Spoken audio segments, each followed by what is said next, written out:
one of the highest points of Ancient Stageira.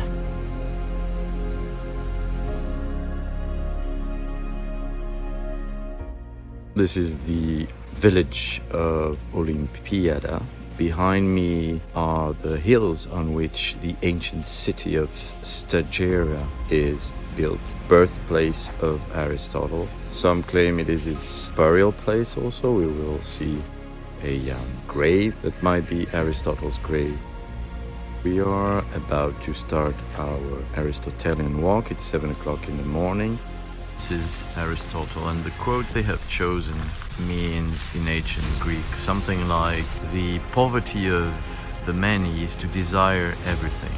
In other words, greed is the best way to become poor. So what kind of poverty are we talking about here? Remember that Aristotle made a great deal about the potential that things have to reach their perfection. But of course, if we are constantly desiring things that we don't have in all directions, constantly comparing ourselves to the cultural standards of being rich that our society offers, this is a never-ending process. What Aristotle was advising was a level of grandeur, a level of excellence. And you can see in the distance there is a small Orthodox church. The Orthodox tradition has one interesting concept that it took from actually the Greek philosophers Plato and Aristotle, which is theosis, the becoming like God. So becoming like God is an interesting concept because in ancient thought, God is a much less personified idea. Of course, we are familiar with mythology and the Greek gods being very human-like, but this is not the ultimate in terms of cosmology. For Aristotle, the prime mover is this creator of potentials. So becoming like God means, well, becoming a creator of potentials ourselves, getting closer to this force, energy, capacity in us to generate possibles. And as we are climbing the hill, nature slowly reclaims its dominion with pine trees and other manifestations of an exuberant growth. What the ancient Greeks used to call physis, the continuous creative generation of nature. Olimpiada, where we started our Aristotelian walk. Interestingly and symbolically, we are reminded of the Olympic Games, of course. So we've left the realm of competition, the realm of nonsense, fighting for medals, and we are slowly climbing towards wisdom, the realm of intellect, and nous, the spirit.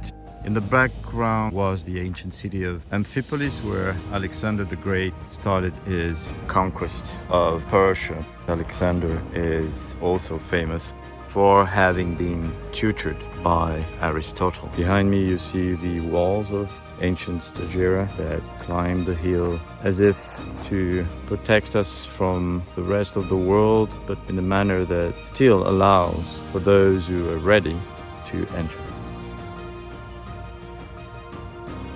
We can remember that Aristotle was born in 384 BC. Interestingly, his name etymologically means the best purpose. And Aristotle himself spoke of purposes, teleology, the idea that each being has a deep orientation, a destination. Of course, purpose is more complex in humans. The sense of purpose being one of the 6 elements of philosophical health that I distinguish in my book, Philosophical Health, A Practical Introduction, which is coming out this summer, 2024. The book is divided in 6 chapters. The first chapter is the bodily sense and how we can attain philosophical health from that perspective. The second sense is the sense of self, followed by the sense of belonging.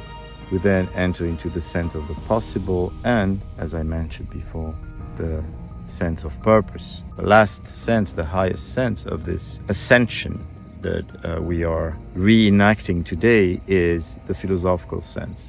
The explanation, cosmological explanation we give to the world, the vision of divinity that we confer and that we take in, inherit from the metamorphic transformation of reality outside us.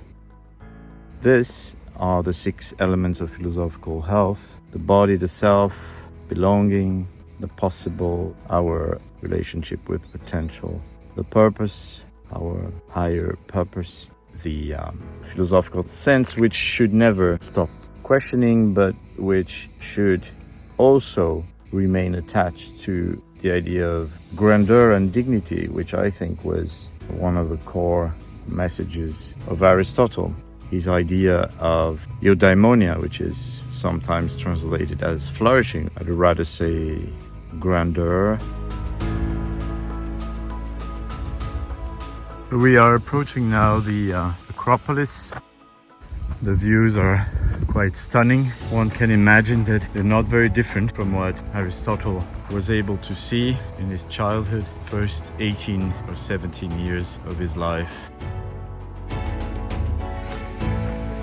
This path goes from the Acropolis to the other part of the city. Then we can imagine that perhaps this path was taken by Aristotle when parents took him for some religious or official ceremony on the Acropolis.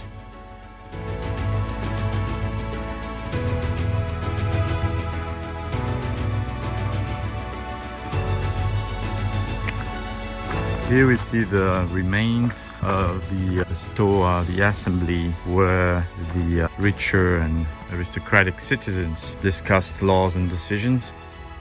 They would sit around and have some process of voting, which is the origin of our democratic protocols. The Greeks didn't think that anyone should vote. There's a long history of extension of the territory of those who can have a say in our governments. This is an evolution that is not yet finished. The democratic ideal of informed citizens capable of using their reason when they elect their representatives is still ahead of us.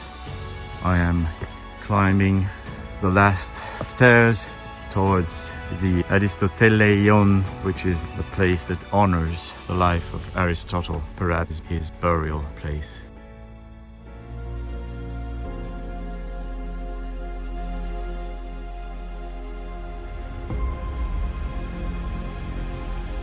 A lizard is welcoming us.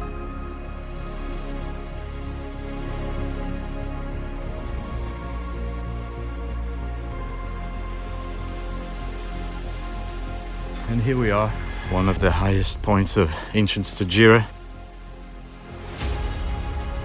We now walk towards that stage.